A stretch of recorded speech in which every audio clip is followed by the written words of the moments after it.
Hello guys, bersama saya lagi dalam Alright Nova Channel. Seperti mana kita tahu, sekembalinya lawatan rasmi Datuk Seri Anwar Ibrahim di negara Australia, PMX hari ini terus merasmikan sambutan sambutan Hari Wanita Antarabangsa 2024. Anjuran Kementerian Pembangunan Wanita, Keluarga dan Masyarakat di Sunway Pyramid Convention Center, dan Aziza mengapis selain turut sama adalah Menteri KPWKM dan Timbalan. Itu antara kenyataan daripada Datuk Seri Anwar Ibrahim. Jadi sahabat semua, saya ingin membawakan anda ucapan penuh Datuk Seri semasa dalam majlis perasmian untuk sambutan Hari Wanita Antarabangsa ini. Jadi tanpa buang masa, mari kita tonton. Assalamualaikum warahmatullahi wabarakatuh. Dan salam sejahtera. Alhamdulillah. Tsumma alhamdulillah. Alhamdulillah al-khair. Ya ayyuhan nas, inna khalaqnakum min dzakarin wa untha wa ja'alnakum syu'uban wa qabaila lita'arafu. Inna akramakum 'indallahi atqakum. Innallaha 'alimun qadir. Wa sallallahu ala sayyidina Muhammadin wa ala alihi wa sahbihi ajma'in. Menteri Pembangunan Wanita, Keluarga dan Masyarakat, Suri Nancy Shukri, Perdana Menteri, Datuk Nuraini, para menteri, Datuk Kuasa, rakan-rakan yang saya muliakan. Menteri ini sudah Nancy. Kalau dalam jemaah menteri, walaupun dia tidak nampak gagah, tetapi cukup lantang mempertahankan kepentingan keluarga dan wanita. Jadi walaupun kita ada 4 anggota jemaah menteri, dan memang saya akui kurang menepati target kita, tetapi prestasi menteri-menteri wanita dalam banyak hal, bidang kerjaya mereka, petahan mereka berhujah, dan ketegasan dan kecekalan mereka mempertahankan kepentingan masyarakat, keluarga dan kementerian mereka, itu mengatasi prestasi beberapa orang menteri lain. Jadi saya ingin akui ini bukan sekadar untuk menyenangkan hati saudara-saudari, tetapi kenyataannya. Maknanya, sementara kita beralih dalam transisi meningkatkan jumlah, kita pastikan yang mewakili wanita itu di kalangan yang petah dan handal, punya integriti dan ketegasan. Jadi untuk itu saya ucap terima kasih kepada kerjasama yang diberikan. Sebab itu saya mulakan dengan ayat Al-Quranul Karim. Allah menegas dan mengiktiraf kerana Allah menciptakan lelaki dan perempuan seperti mana kaum dan bangsa, supaya dalam konteks ini memuliakan, menghormati dan lita'arafu. Bukan sekadar toleransi, kenal, mengasihi, dan kalangan wanita jadi isteri dan ibu mencintai. Saya bila bicara soal Hari Wanita, tentu tidak lepas dari segi pengalaman pribadi.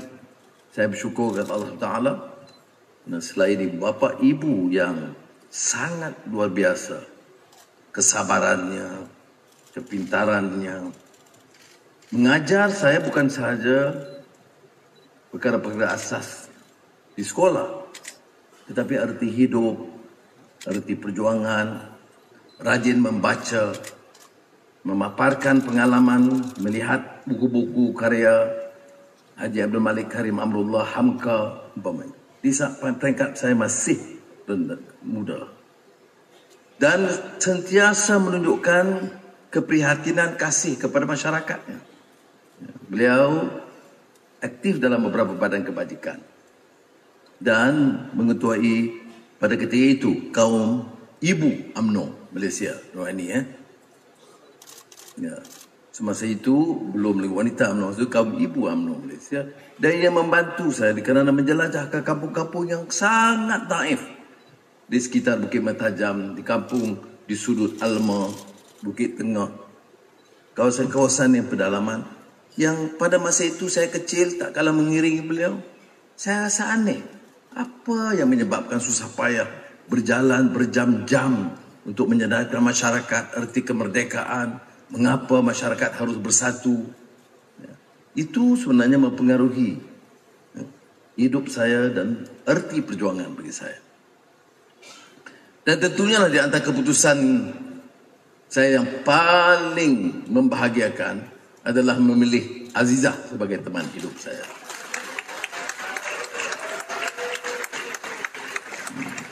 Dan orang lihat umpamanya dia itu lemah lembut, sederhana, tetapi sebagai isteri ada kadang-kadang pendiriannya itu tegas, membantu, ya, dan menjadi teman hidup dan setia dalam segala keadaan, suka duka, dan kalau dulu lebih banyak duka dari suka, dalam liku-liku hidup dan perjuangan.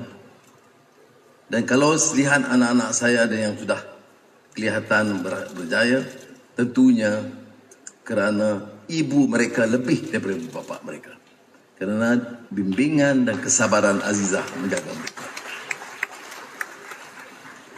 Saya tidak katakan saya tidak ada peranan sama sekali, tetapi tentu peranan saya kecil ketimbang pengorbanan dan kebijaksanaan serta kesabaran Azizah dalam mendidik anak-anak, terutama di zaman saya mengharungi kehidupan yang sangat sukar.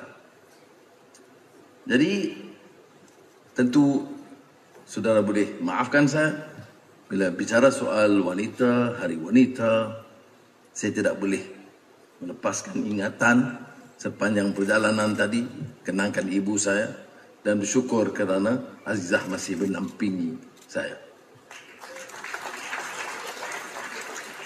Jadi terima kasih kepada Jabatan Pengembangan Wanita dan khususnya menterinya, ketua usaha, ketua pengarah yang telah menganjur dan berusaha payah bersama dengan duta-duta dan pesuruhjaya tinggi yang hadir yang memeriahkan lagi majlis ini. Saya nak bicara terus terang kerana kadang-kadang orang bicara cara lunak, semuanya menjanjikan sesuatu yang baik untuk wanita. Semuanya mengiktiraf wanita. Semuanya mengatakan wanita itu ada peranan. Tapi tidak semua yang konsisten melaksanakan kata-kata. Dan ini cabarannya. Saya tahu dalam kerajaan sekarang, kita coba. Tapi kita perlu pasukan pimpinan yang komited dalam hal ini. Sebab itu, kalau kita lihat umpamanya dari puluhan KSU, hanya 2 wanita. Belum cukup. Nasib baik prestasi dua-dua wanita ini baik. Cemerlang. Terima kasih. Dan sebab itu bila saya ada kesempatan menentukan beberapa jabatan strategik dalam kerajaan, saya memilih wanita. Ketua Audit Negara sekarang seorang wanita. Dan ada satu agen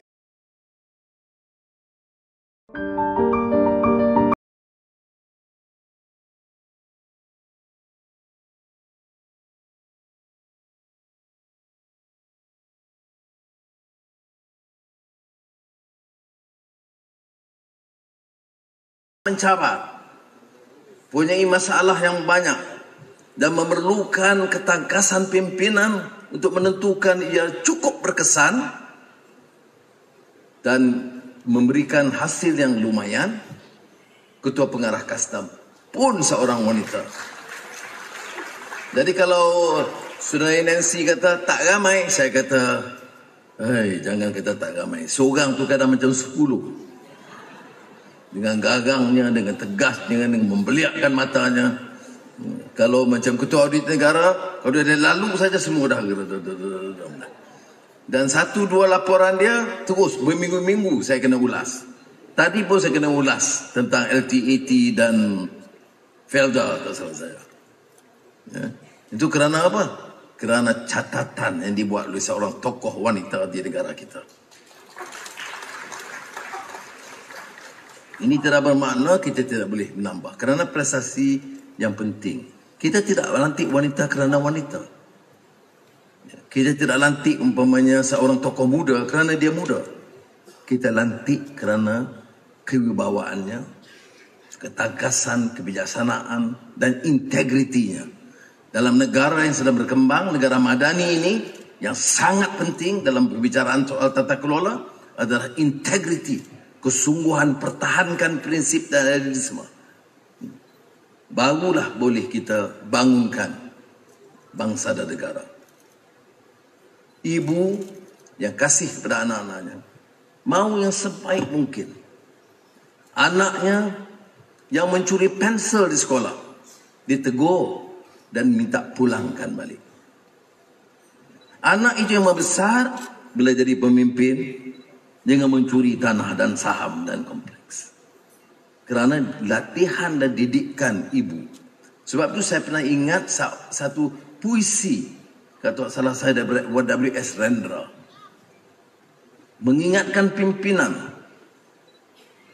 bila kamu ambil dana atau kontrak atau tanah yang haram, boleh tak kamu berdepan merenung mata ibu kamu yang melatih kamu supaya jaga akhlak dan jangan sekali-kali mencuri atau merompak hak orang lain. Tapi cara pengolahannya puisi itu sangat mengesankan. Dan mungkin KSU boleh cari puisi W.S. Rendra dan Eda sekali lagi. Bukan saja untuk wanita, untuk lelaki sekali. Baik. Seperti mana yang disebut oleh Menteri Nancy Shukri tadi, memang dalam gagasan ekonomi madani, kita mengusulkan supaya ada usaha yang lebih agresif, terancang untuk meningkatkan tenaga buruh wanita ke sekurang-kurangnya 60%. Ini pertama pengiktirafan kepada wanita, keduanya untuk ekonomi negara kita. Kalau tidak, ada yang terdidik, terlayak tapi tidak punya kesempatan untuk meningkatkan produktiviti negara, keluarga dan negara. Ada yang mengusulkan supaya kita perkenalkan beberapa kaedah yang memudahkan wanita jaga anak-anak dan kebajikan keluarga. Di samping itu boleh memberikan sumbangan lebih besar dalam bidang kemahiran mereka atau berdasarkan latihan awal mereka. Saya fikir kerajaan harus memikirkan kaedah-kaedah ini. Kadang-kadang seperti yang disebut tadi, ada wanita setelah anak membesar dan punya conscience bagaimana mau menjaga kepentingan anak-anak, meninggalkan profesionnya.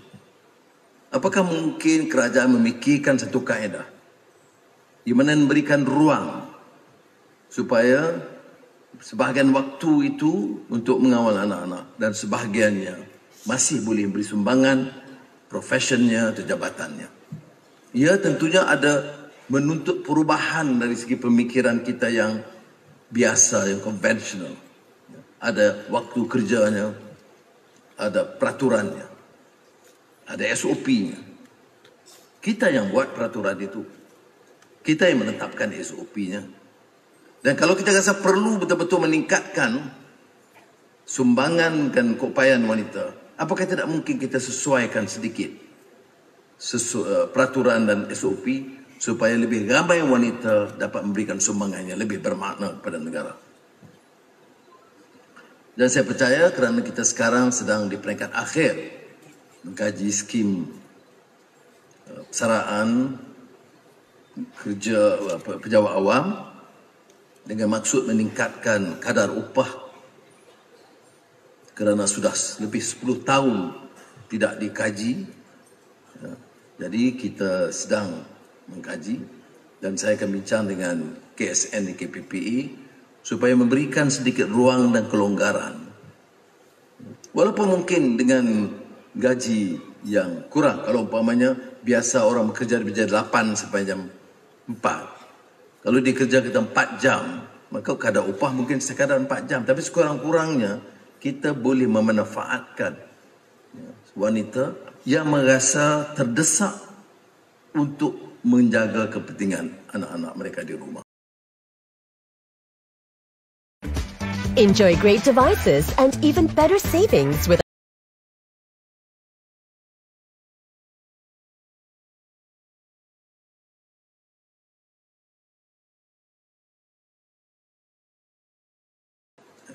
Kerana ada yang mengatakan dia mampu memberikan peluang pekerjaan pembantu rumah. Tapi ada yang sedang memikirkan lebih baik dia mendidik anak-anak secara langsung dari menyerahkan kepada pembantu rumah. Bagi kalangan ini harus diberikan sedikit ruang. Dan saya percaya kita boleh teliti kalau sempat kita umumkan sebelum akhir tahun ini. Dan ini kalau jadi ini merupakan di antara negara pertama yang memberikan pengiktirafan yang cukup bermakna kepada wanita, memberi ruang kepada mereka bekerja di samping menjaga urusan rumah tangga.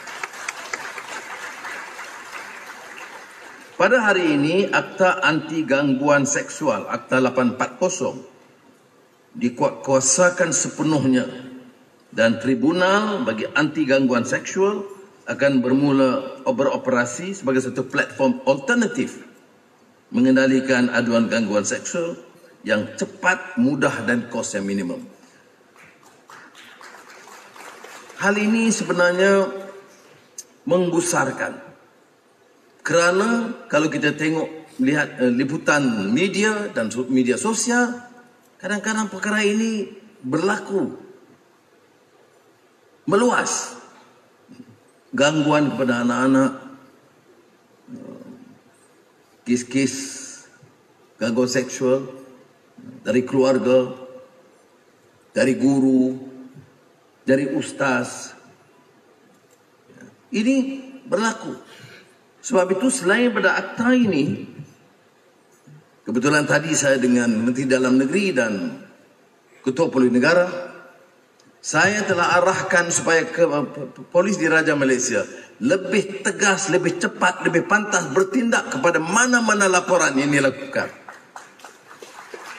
Kalau tidak, kita ada undang-undang. Tapi undang-undang tidak cukup kalau penguasaan tidak berkesan. Ya. Jadi saya harap dengan jaminan oleh Ketua Polis Negara, hal ini dapat kita sekurang-kurangnya, kalau tidak atasi sepenuhnya, tetapi dapat kita tangani dengan sebaik mungkin. Memalukan kalau negara madani bicara soal nilai, soal akhlak, tapi masih kita dapat laporan dan berita yang sangat mengaibkan, sangat menyakitkan, mengetuk dhamir pintu hati kita kerana keterlanjuran yang dibiarkan berleluasa. Kirim ke sekolah, kirim ke asrama, kirim ke ma'had tahfiz dengan harapan yang sangat tinggi memuliakan dan mendidik akhlak anak-anak. Tetapi berlaku kecurangan dan ini wajib dihentikan dengan segala kekuatan yang ada pada pemerintahan negara kita. Saudari dan saudara yang dimalikan, ada suatu isu yang hangat dibincangkan oleh parti-parti politik, badan-badan sukarela, badan kerajaan mengenai pentakrifan undang-undang negara kita. Kita tahu perkara 82 itu tidak ada diskriminasi. Warna kulit, agama, jantina. Tetapi pada pelaksanaannya sangat amat janggal. Ya. Amat janggal. Dalam takrifan umpamanya perkara 14.1b, section 1b, 1c, bahagian 2, jadual kedua. Perlembagaan persekutuan. yang dikatakan ibu bapa itu hanya bapa. Dan kita terpaksa bergelut berbulan-bulan, bertahun-tahun untuk meluruskan masalah ini. Kita bentangkan kepada Majlis Gajah-Gajah Melayu, dan sukacita saya maklumkan bahawa istilah bapa yang diiktiraf dalam perlembagaan itu dari segi hak anak-anak menjadi warga negara akan digantikan kepada ibu bapa atau ibu atau bapa. Saya bersyukur, alhamdulillah, dan setelah begitu lama, puluhan tahun perkara yang dibangkitkan kerajaan Madani dan di bawah Menteri Nancy Shukri, kita dapat lakukan pindaan yang sangat bererti ini. Kita akan bentangkan pada bulan ini di Parlimen, dan saya percaya akan mendapat dukungan semua ahli-ahli Parlimen. Kalau yang masih tak boleh terima kenyataan ini, perubahan ini, saya fikir tidak layak jadi ahli Parlimen. Ya. Jadi ini akan kita bentangkan. Ingat ya, perkataan bapa yang sedia ada dalam peruntukan Perlembagaan Persekutuan akan digantikan yang maksudnya parent dalam bahasa Inggerisnya itu maksudnya father. Saya tak pernah dengar parent ni father. Parent ni father and mother. Jadi bagi saya tidak begitu pelik kalau kita segera ubah. Jadi sekarang ini perkataan bapa diganti ibu bapa. Atau sekiranya ibu bapa itu tidak sekali, ibu atau bapa. Alhamdulillah kita telah capai satu keputusan yang sangat berarti. Baik. Akhirnya saya ingin sebut tentang di sini tentang langkah-langkah berikutnya. Saya minta persatuan-persatuan, parti-parti politik dan jabatan-jabatan pimpinan semua mencari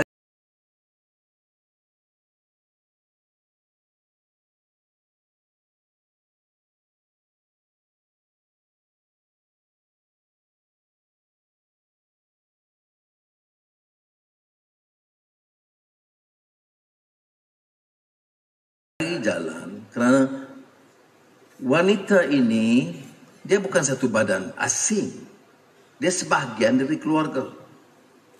Bila saya sebut keluarga, sebahagian daripada entiti yang penting tunggak dalam negara.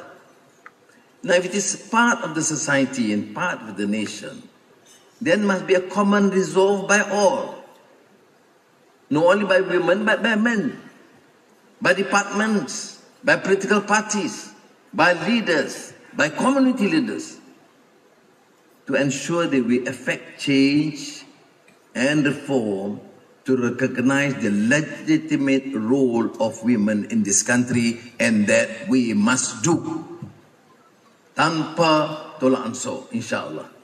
Jadi itulah saja komitmen saya bersama-sama dengan rakan-rakan supaya kita dapat lakukan perubahan ini. Oleh itu saya akhiri dengan satu keputusan, yaitu kalau benar kita iktiraf penanganan wanita, maka saya nak bagi satu cabaran kepada tokoh-tokoh wanita. Peringkat awal kita pilih 100 tokoh wanita dalam negara kita, dan Nancy Shukri akan terakinkan kaedahnya dan putuskan bersama. Dalam 100 wanita ini kita nak berikan dana khas supaya dengan dana ini mereka manfaatkan sama ada mengadakan kegiatan, mengadakan kumpulan yang tidak semestinya terikat pada parti, terikat kepada persatuan, tetapi dengan inisiatif mereka sebagai pemimpin masyarakat atau pemimpin politik menggunakan dana ini sebagai kesempatan, wahana untuk mencari jalan meningkatkan kegiatan, idea dan saranan wanita. Jadi 100 wanita dalam beberapa bulan ini dipilih dan kita akan berikan sumbangan khas tiap tokoh wanita ini RM50.000 untuk mengendali program ini.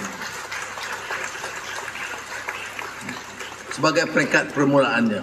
Dan kalau kejayaannya ternyata sebelum akhir tahun ini, tentunya saya boleh menimbangkan untuk meningkatkan jumlah penyertaan dan juga jumlah dana untuk tokoh-tokoh wanita. Peringkat awal saya katakan untuk segera 100 wanita yang kita berikan sumbangan RM50.000 untuk mereka cari jalan dan kaedah untuk meningkatkan peranan wanita dan memperhebatkan kegiatan wanita. Terima kasih. Selamat menyambut Hari Wanita. Wassalamualaikum warahmatullahi wabarakatuh. Terbaik sahabat-sahabat semua, itu dia satu ucapan yang begitu padat ya daripada Datuk Seri Anwar Ibrahim, sekaligus mengumumkan berita baik sebentar tadi sahabat-sahabat semua. Jadi kita harapkan dengan adanya dorongan seperti ini, kumpulan tokoh-tokoh wanita dapat memberikan sumbangan yang signifikan, sumbangan yang baik buat negara kita. Terbaik. Apa pandangan anda sahabat semua? Anda boleh berikan di dalam ruangan komen. Terima kasih. Izinkan saya untuk mengundurkan diri. Dan seperti biasa, peribahasa mengatakan, tak apa-apa kangkap, 2 ton keinginan. Dalam bahasa Melayunya, tepuk dadah, tanya selera. Sekian saja daripada Orang Nepot Channel. Saya kita berjumpa lagi. Bye-bye.